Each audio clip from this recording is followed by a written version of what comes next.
सोचिए, एक वीडियो बनाया और उसकी कीमत लग गई करोड़ों में। आज हम एक ऐसे ही मामले को समझने की कोशिश कर रहे हैं जहां एक जाने-माने यूट्यूबर जो मुश्किल मुद्दों को आसान बनाने के लिए मशहूर हैं, वो आज खुद एक करोड़ों के कानूनी पचड़े में फंस गए हैं। कहानी बहुत सिंपल है, एक वीडियो और उसके जवाब में करोड़ों का मानहानि नोटिस। ये वो लड़ाई है जो हमें दिखाती है कि ऑनलाइन दुनिया और असल दुनिया के बीच की जो लाइन है वो कितनी पतली हो चुकी है। तो सबसे बड़ा सवाल यही उठता है ना कि जो इंसान खुद मुश्किल मुद्दों को सुलझाता है, वो आज इतनी बड़ी कानूनी मुश्किल में कैसे आ गया? चलिए इस पूरी कहानी को परत दर परत खोलते हैं। इस कहानी में एक बहुत ही दिलचस्प मोड़ आया है। जो कहानी सुनाता था वो आज खुद एक कहानी बन चुका है। तो पहले भाग में यही समझेंगे कि कैसे एक्सप्लेन करने वाले नीतीश राजपूत एक इतने बड़े विवाद के सेंटर में आ गए। लेकिन इस पूरे विवाद की तह तक जाने से पहले ये जानना जरूरी है कि आखिर ये नीतीश राजपूत हैं कौन और उनका इतना असर क्यों है। तो नीतीश राजपूत आते हैं उत्तर प्रदेश के सुल्तानपुर से। आईटी में इंजीनियरिंग की, लेकिन असली पहचान मिली 2020 में जब उन्होंने अपना यूट्यूब चैनल शुरू किया। उनका स्टाइल बिल्कुल अलग था, बड़े बड़े मुश्किल नेशनल इश्यूज को एकदम आसान भाषा में समझाना, और इसी स्टाइल ने उन्हें देखते ही देखते एक बड़ा नाम बना दिया। और उनकी आवाज कितनी दूर तक जाती है, इसका अंदाजा आप इन नंबर्स से लगाइए। यूट्यूब पर 81 लाख से ज्यादा सब्सक्राइबर्स, इंस्टाग्राम पर 35 लाख और फेसबुक पर 25 लाख फॉलोअर्स। ये सिर्फ नंबर नहीं है, ये दिखाते हैं कि उनकी बात करोड़ों लोगों तक पहुंचती है। और मामला सिर्फ फॉलोअर्स का नहीं है। बात जब पैसों पर आती है तो एक अनुमान है कि नीतीश की नेटवर्थ करीब 127 करोड़ रुपए है। और यही वो आंकड़ा है जो इस पूरी कानूनी लड़ाई को और भी ज्यादा सीरियस बना देता है। यहाँ दांव पर सिर्फ इमेज नहीं है, पैसा भी बहुत बड़ा है।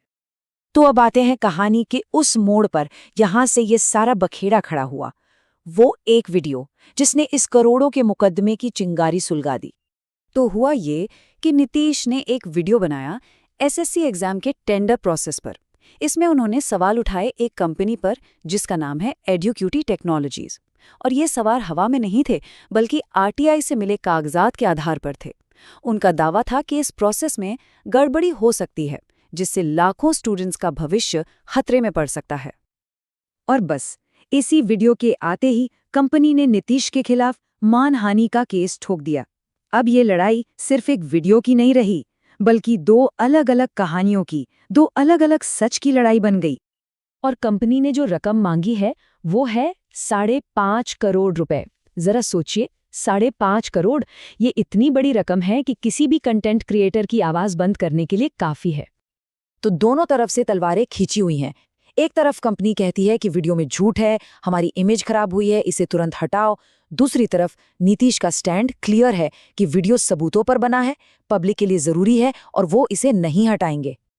लेकिन देखिए, ये केस सिर्फ नीतीश राजपूत और एक कंपनी का नहीं है।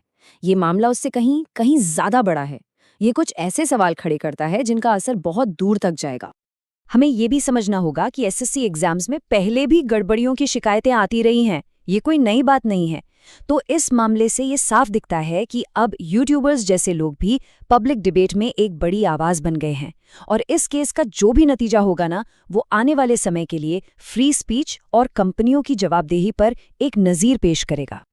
और एक बात तो तय है, जैसा कि कहा भी जा रहा है कि कोर्ट का फैसला जो भी हो वो तो वक्त बताएगा, लेकिन पब्लिक इश्यूज पर जो एक बहस छिड़नी चाहिए थी, उसे एक जबरदस्त किक स्टार्ट मिल गया है।